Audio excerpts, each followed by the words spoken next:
Wonderful. Thank you so much.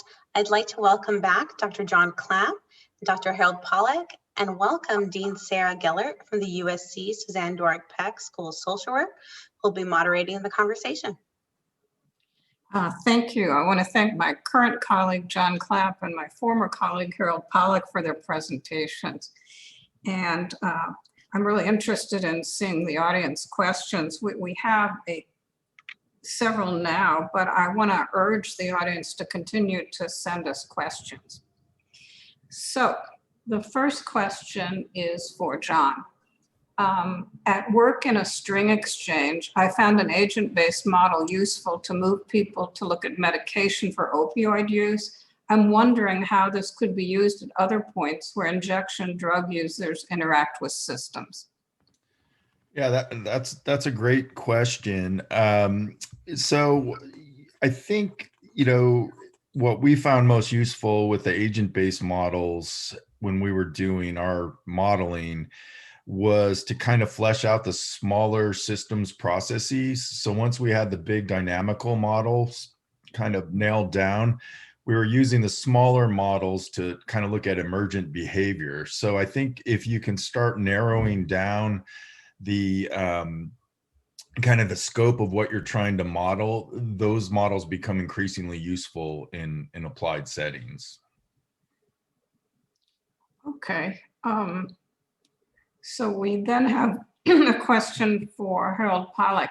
How can a social work student get trained in de-escalation techniques and conflict resolution? That's a great question. I think that it is. I think each school probably handles it a little bit differently.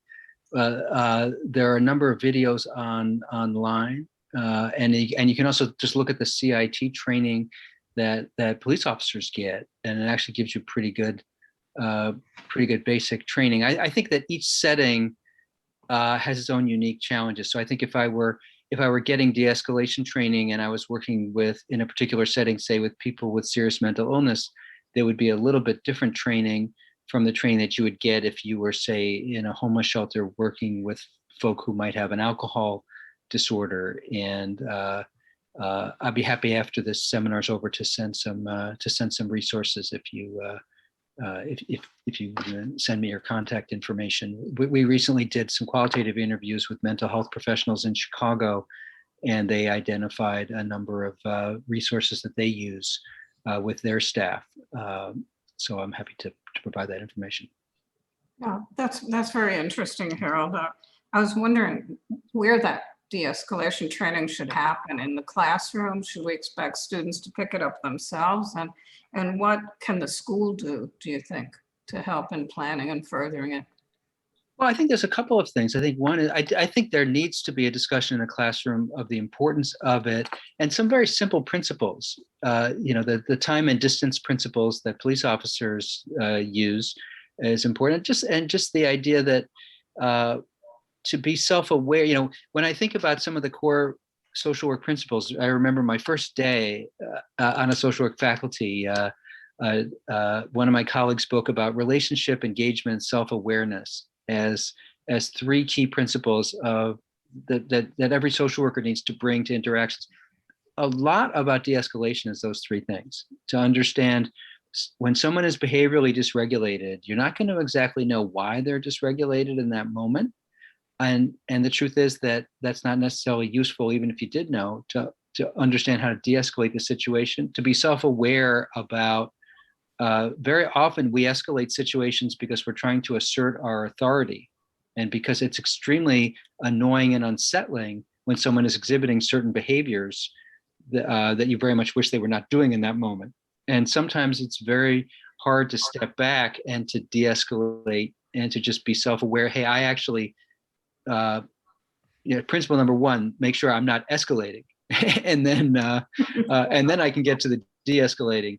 Because my wife and I take care of her brother. He's a 260-pound gentleman, and some of the things that he does, sometimes I find myself, wanting to assert my authority in a way that would not be helpful to him or to me, and just to be able to step back in those moments and say it's not about whether this person is responding to me in the ideal way in this moment. It's really, is he safe? Am I safe? Is everyone safe? And to distinguish annoying behaviors and counterproductive behaviors in various ways from behaviors that are actively, that are dangerous, that you have to respond to. And that most behaviors are in that first category. So I will leave it there, but I'll send some resources after the talk that folks might find helpful. Thank you. I'm just sort of wondering, there's a lot of talk now about pairing social workers with police, and wondering what the two of you think about that, the potential of it, and what it might mean for substance abuse and addiction. John, you want to start? Sure. And I'll even add a little to it. I think we can consider pairing social workers with fire personnel too. So I worked on a project in Columbus where we were doing that. But I think in general, it's a great idea, and there's a lot of potential there. You basically, you know, at USC, we've actually had a number of students in social work, MSW students in police department internships, and it's usually very well received by the police. That's been our experience. There's always a bit of a culture clash between, you know, two kind of distinct professions. But I think it's the viability of that becomes clear fairly quickly. On the fire example, in Columbus, we actually had the fire department come to the School of Social Work, realizing that they needed assistance and that a lot of their repeat 911 callers were either elderly folks who were lonely or people with substance use problems that weren't getting the help they needed. And so it was using up their resources to respond to accidents, other health issues, and so on. So. But I've heard very similar things in Chicago. Just a couple of things I would add to that. One is that with the fire folks, it is also important to address addiction stigma. One of the things that we found in our work is that, you know, if I'm standing out in the street and I'm cursing at Jesus and Jesus is cursing back at me, the first responders are going to be really pretty compassionate towards that person, particularly if it's Tuesday at 2:00 in the afternoon when they have the time to be compassionate, because that person is exhibiting very stereotypical signs of psychosis that the first responders are going to recognize. When there's alcohol in the mix, you very often get a different response, and a more angry and moralized response, even if in fact what's happening is a dual diagnosis issue. And one of the things that we could train the first responders in is and stuff like that. The second thing about the co-responder model I think is really important is to look beyond managing the specific incident. A lot of what people want from the co-responder model and what people talk about is safely navigating the actual confrontation. And there's no question that's important. You know, we don't want somebody to get beat up. We don't want someone to get shot because they're dysregulated. And if social workers can help in that, that's great. But the real gap is what happens 2 days later. Who's coming back to the home? If it's, say, in a private home or a group home, who's coming back and saying, well, let's talk about what might have happened that precipitated the issue so that we can come up with better strategies so that we can de-escalate for the next time. But also, you know, what has to be done to make sure everybody's safe, to make sure that if they say a gentleman was having a crisis, was there follow-up services?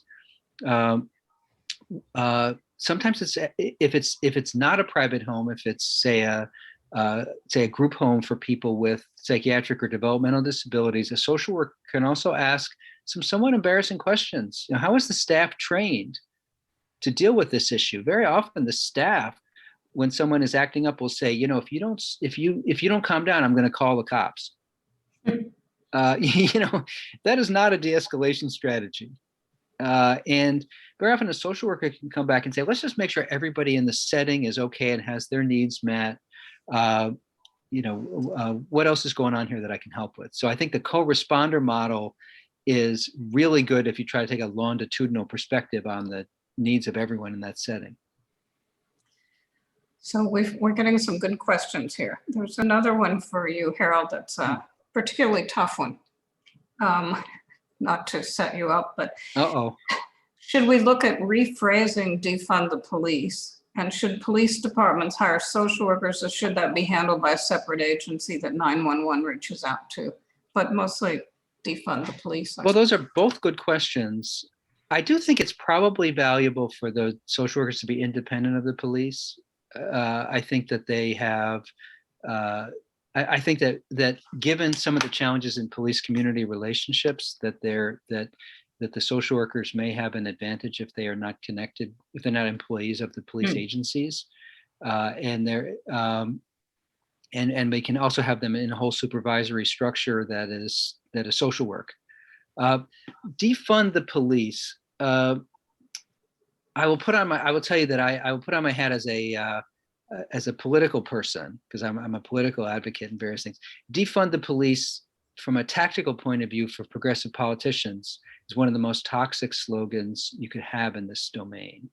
You know, if you have a slogan that you have to explain to people, it doesn't mean what it literally seems to mean. That's often a sign that your messaging needs to be worked on. And I think there's a couple problems. One is a lot of people in communities that have challenges with police still need the police, and making a humane police reaction is often very labor intensive. One of the things that we find in Chicago, I mentioned Thursday, 2:00 in the afternoon, police can be pretty humane to a person in a mental health crisis. If it's a Saturday night in a high crime part of Chicago, they just don't have 45 minutes to spend with somebody to help that person calm down. They just don't have enough officers per crime to do that. And so, they will not be as gentle. And also a lot of the resources that we need for mental health services and social services, there's no particular reason that has to come from the police budget. You know, the Medicaid budget completely dwarfs the police budget. And Medicaid should be financing a lot of the things that people need. And there's no particular reason that we need to defund the police if our goal is to fund mental health and social services and housing. We need much bigger dollars from a different funding source to do that. So those are my reactions. Thank you, Harold. Another question for John here. What would be some effective proactive strategies to use to help prevent addiction? So that's a great question too. And historically, we've looked at that in a number of different ways. From a social work perspective, it's often looked at as early in the developmental cycle, right? So kind of positive youth development and those sorts of things. If you take that strategy and then you start to add on other levels of abstraction, looking at the social environment and the built environment, the policy environment, that's where the most effective strategies for prevention come into play, because it tends to be a complex problem with a lot of dynamic variables. And so to the extent that you can get individuals to have some resiliency strategies to mitigate risk, and then you build an environment that is conducive to promoting those strategies and allowing people to kind of exercise good judgment and not have undue pressure to use, whether it's alcohol or other drugs. Those are the approaches that tend to work the best. So tend to be sustainable, comprehensive approaches that target multiple levels. And when would you start in the life cycle? That's another great question. I've worked on projects as early as preschool, and at that age, it's more about health. So it's kind of teaching children about healthy behaviors. Most people, there's not uniform agreement on when to introduce the substance related issues, but most people feel that should happen in late grade school before middle school. Okay, thank you. So back to Harold, we're going to change the venue a little bit here. Are there resources you'd recommend for social workers that work in the prison system that would be helpful for correctional officers? That's a great question. I mean, I think I think the time, distance, and cover principles would still be very applicable in a correctional setting. I'll have to do some research on that. I want to be careful not to speak beyond my expertise. I do think that one thing that the correctional setting certainly brings out is that it has to go beyond managing the specific incident and to say, what is it about the day-to-day life of people in the secure environment that either promotes or doesn't promote violence. A well-managed prison system does not have to have a high level of interpersonal violence. And I think many of us assume that the correctional setting is more violent than it needs to be. And if you look, and so there are best practices in prison management that I think anyone in that setting needs to be familiar with.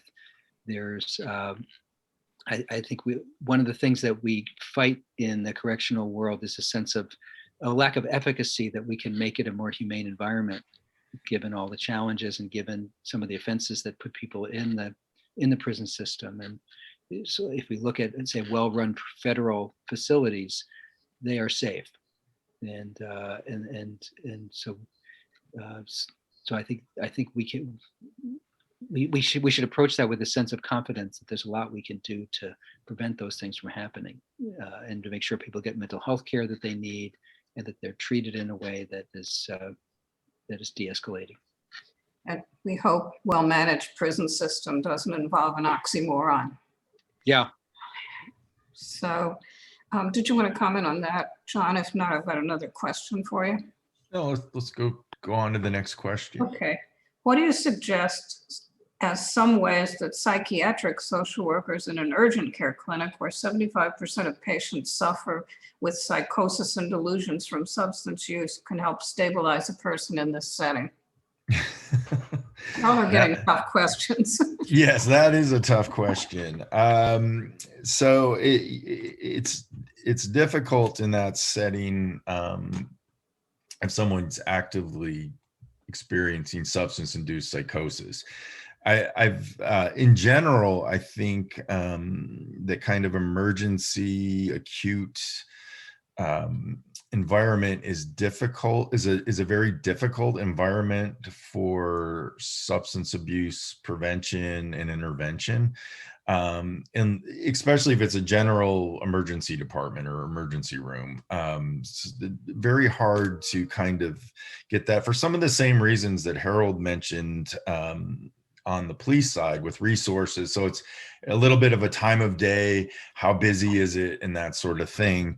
That said, the best thing is having adequate training around how to de-escalate those situations, to try to determine if there's an OD probability with the person, so it's a series of kind of triage steps to ensure that things don't escalate further than that. But in general, I'd say it's a combination of training and having the adequate amount of resources available. And maybe Medicaid could put some money into that too. Yeah, that would be nice. So a question for Harold, which allows you to opine. What does your ideal first responder system look like, and what role would social workers play? Well, I think that having a co-responder model is helpful, and having clinicians at the 911 setting would be very helpful. When the call comes in, I think the call takers and dispatchers could use some social work support in understanding what type of response is needed. I think that I think the ideal first response needs to include a second response. Would be one thing I would opine, that we need to take a longitudinal view and make sure that we have social work involved in the full along every phase of what's sometimes called the intercept model, when people have mental health challenges that might bring them into contact with either first responders or the criminal justice system. And if you have a perfect first response system with no follow-up, that is an oxymoron. And I think we do.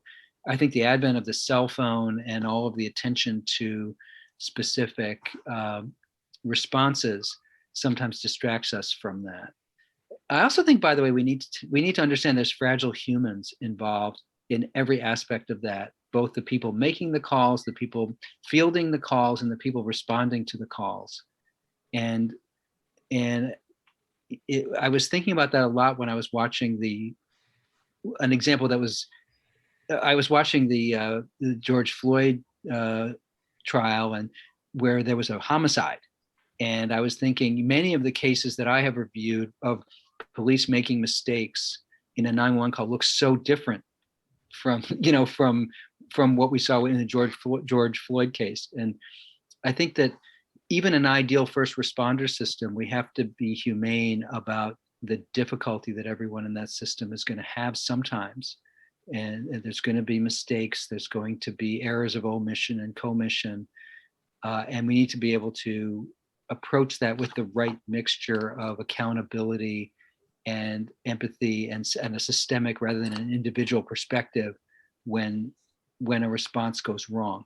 Because I think the officers feel very vulnerable that if they go out to a home because there's been a call and something goes wrong, that they will be held responsible. And we have made them the front line of our mental health and addiction system and put them into many situations that's beyond their training. And I think we have to, as a social work community, we have to be part of the posse to help fix that. And we also have to be empathetic to understand that it's just a tough gig. And one of the things that I do is I've seen a lot of police body cam videos, and if you put me in those situations, sometimes I would err, and so do they. So I would that was my opining. And unless you have something to add, John, I've got another question for you. Sure. Okay. How does decriminalization and legalization of certain drugs impact prevention and treatment of addiction? So another great question, and I think we're in the second large grand experiment with substance use. The first one being prohibition, this one being the legalization or decriminalization of marijuana. And as you move from illicit to licit markets, the big thing to look at is availability. So we know from the alcohol world and the cigarette world that the cost of the substance drives use, and that especially use among vulnerable populations, young people. And so to the extent you can control the price of the substance through responsible policy, control the marketing through various means, so things aren't target marketed at communities of color or children. Those are all the things that we've learned from the alcohol and tobacco world that really I think are going to have to be applied to the marijuana world. For other substances, you could look to international models, and it varies greatly, but in the Netherlands, there's been quasi-decriminalized heroin for a number of years, and they've done very well at regulating it. And so, it really becomes a harm reduction health model for I'd say the substances that are least likely to be decriminalized or legalized here, versus things like marijuana that are going to be really become increasingly widespread in the next several years. I think we have one last question, and it seems to be for John. What are your thoughts on parenting education and family education in addiction science? How can parents teach their children about addiction? So that's another great question, and it's an area that's historically been somewhat controversial.